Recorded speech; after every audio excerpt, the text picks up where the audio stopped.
Another episode of Driveway Shop coming to you live on location, which doesn't happen very often. Helping a friend do a fuel pump on a 68 Chrysler Newport. It's got a 440 in it, not stock. Da da da da da da da da da da da da da da da da.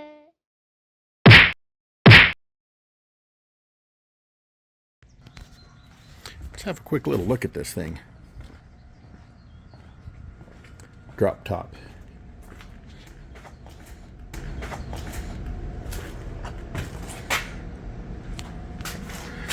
Good looking rig.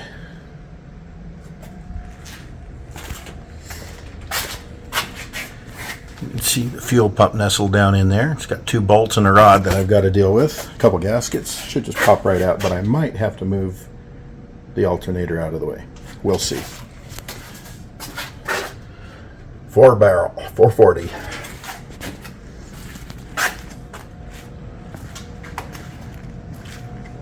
Just had transmission done on it.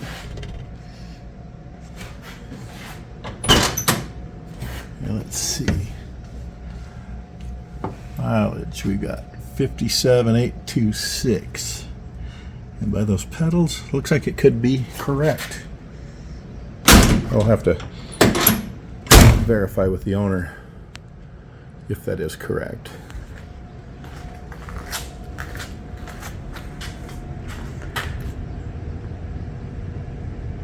But there we go. Live action shot. Let's see if I can get it. Here we go. It's a 9/16, and this isn't a very nice trick. This support here has barely enough room in there to get the ratchet in. I initially stuck just the extension and the socket in there, expecting to put the wrench on the extension, but nope, not enough room. So I had to pull them all out, put them together, and stuff them back in. Yeah, well, such is the life of a mechanic. Okay, I pulled the alternator out of the way. Just so much easier to work. So I need to disconnect the fuel line. And then I'll pop that other bolt loose. I've got the one loose, but I got to do that one. Now, according to this book, yes, I'm working on a car. And this is a truck book, but fuel system 440. Got the fuel pump and the push rod. There's a little plug you got to take out to get the push rod. So you got to make sure that push rod doesn't move, and if it does move, you got to put it back in with a little bit of grease to help hold it in place. So let's go see if that's right. All right, got the fuel line disconnected, the hard line anyway. Fuel pump.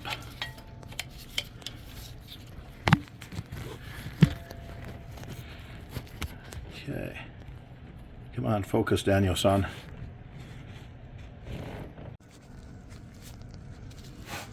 All right, I'm back.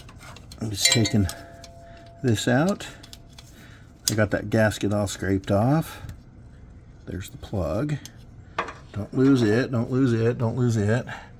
Air cleaner storage. Anything's a tool. That's a tool tray. The parts tray. Okay, now to pull the rod out. Well, first of all, let's see. If I just poke it back up in there, is it gonna fall? Yes. And that is the reason. Well, yeah. There we go. You put a little bit of grease on the end. Okay, let me inspect this a little bit. See what we're looking at. Okay, that's the inside, and that's the outside.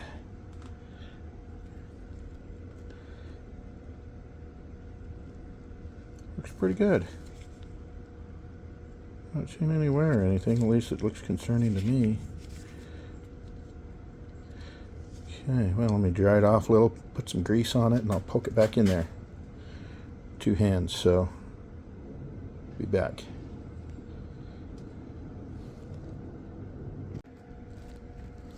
$40-year-old bucket of grease.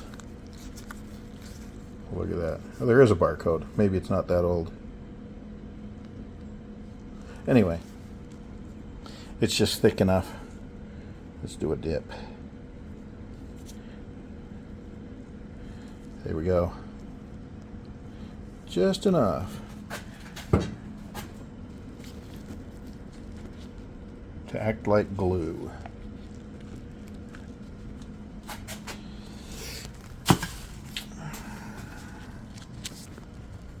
Alright.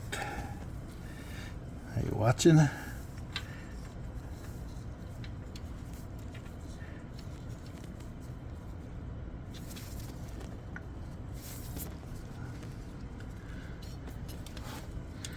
Give it a little push, snug it up in there, and there you go.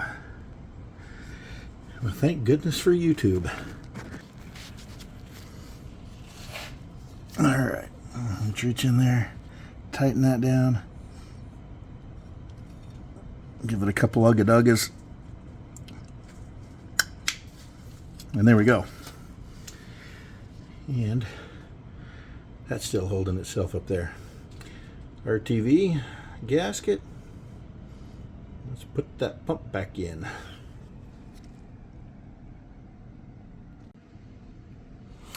All right. And in the words of YouTube's favorite mechanic, shiny new pumpulator. Let's put that in there. All right, I'm back from a lot of work. The good news is all the fuel lines are connected, bolts are done up. This fitting gave me a fit. I couldn't quite get it lined up, but I finally did. You know how these darn flare fittings are. You fight them and you fight them and you fight them, and then finally it just goes. But remember, if you start it and it feels much tighter than it ought to be, stop. I'm lucky this is a steel fitting. Some of these are just brass and they'll strip out real easy. I'm probably preaching to the choir, but there's your warning. So back them off, try again, wiggle this piece if you have to as you're turning that, if you can do that. Sometimes that helps you get to where it'll grab in the right position. Anyway, that's all in, untested, because I went to put the alternator in, and as luck would have it, this hole, for some reason, is stripped out. Okay, let's see what we got here. Alternator for the 68 Chrysler Newport.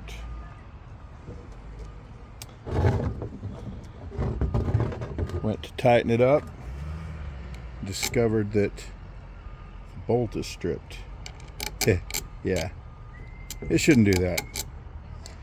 Initially I thought maybe this was an SAE fitting, an SAE thread, and somebody had forced it into a metric thread, but it's definitely stripped out in there. And this is definitely not SAE. This is metric 8 by 1.25.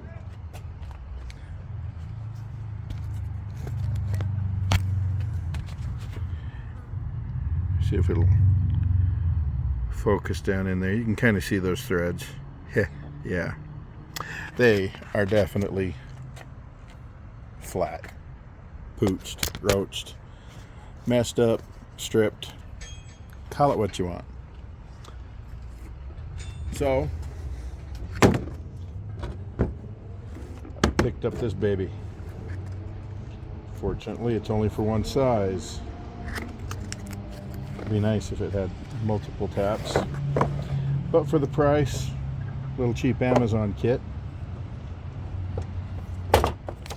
Has way more Healy coils than I need. I just need one. But it comes with a drill bit. Comes with a tap. Hopefully it's good enough quality. Of course, we got the installation tool. And it even has a braking tool. I guess you just reach down in there and tap it to break off the little tang. I'll link down below for this kit. They wanted nearly $40 at O'Reilly's. This was on Amazon for $18, and they wanted O'Reilly's did not have the installation kit tool. It was just 5 Healy coils, drill bit, and the tap. And I could have lived with that, but this was cheaper. So let's get to work.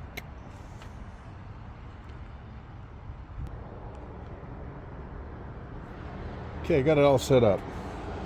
I masked off all of the openings, don't want anything getting in there. And I stuffed in a towel here. So let's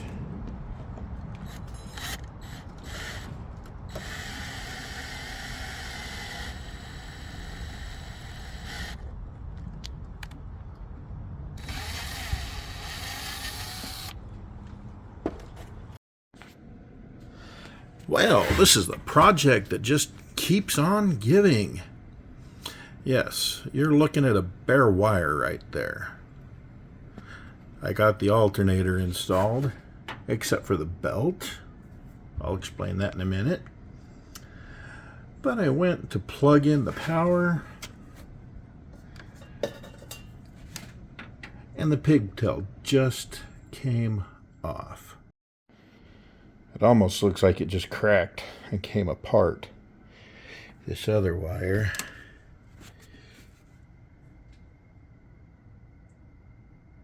I don't know. It is a little bit pliable. I was wondering maybe if it was just stiff and cracked. But anyway, it came apart, and it looks like it's been repaired a couple times. So I got to fix that. Anyway, back to the other part of the problem. Got the alternator belt. It's at its lower limit. I can't move it any further. I got to get this belt over here. Of course, we've got the power steering pulley in the middle, which has an adjuster. And then we got the fan belt, which doesn't.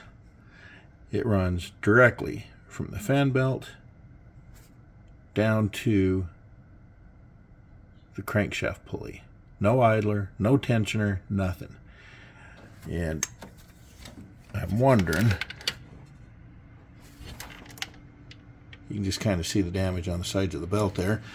If when this belt was installed, if somebody just ran a screwdriver around and forced it in that way, I'm probably going to have to do that. But we'll see. Anyway, I don't think I'm going to get this job done today because of that darn wire, and I wasn't expecting to do any electrical, and I don't have that kind of stuff on me. The car that keeps on giving.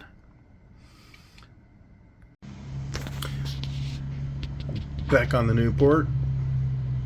Did a little bit of digging the last couple of days, and my understanding is there's supposed to be a double pulley here, and the belt goes around the crankshaft, the water pump, and over to the power steering. One other option I saw had an idler right here, but I'm going to do what I can with the way it is. I'm just going to force that belt off of there the way it was probably forced on, change the other two belts, and put that back on. So let's get a working. I'm not going to hold you here to let you watch the carnage. So back when I'm back. Alright, here's the result of the carnage, which really isn't anything. I got the belts on. Had to get a 1-inch longer belt for that one. Had to fix this pigtail. Got the water pump in, which was the initial job. And yeah, that's it. See what happens from here. Now it's time to bring the thunder.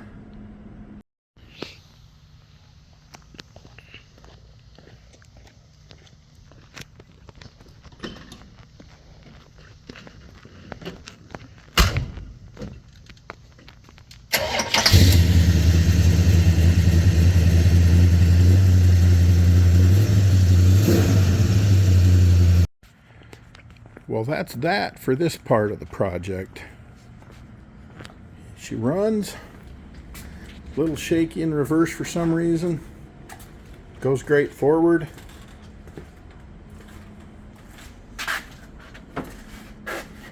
And that, my friends, is not only my first Newport, my first 440, but it's also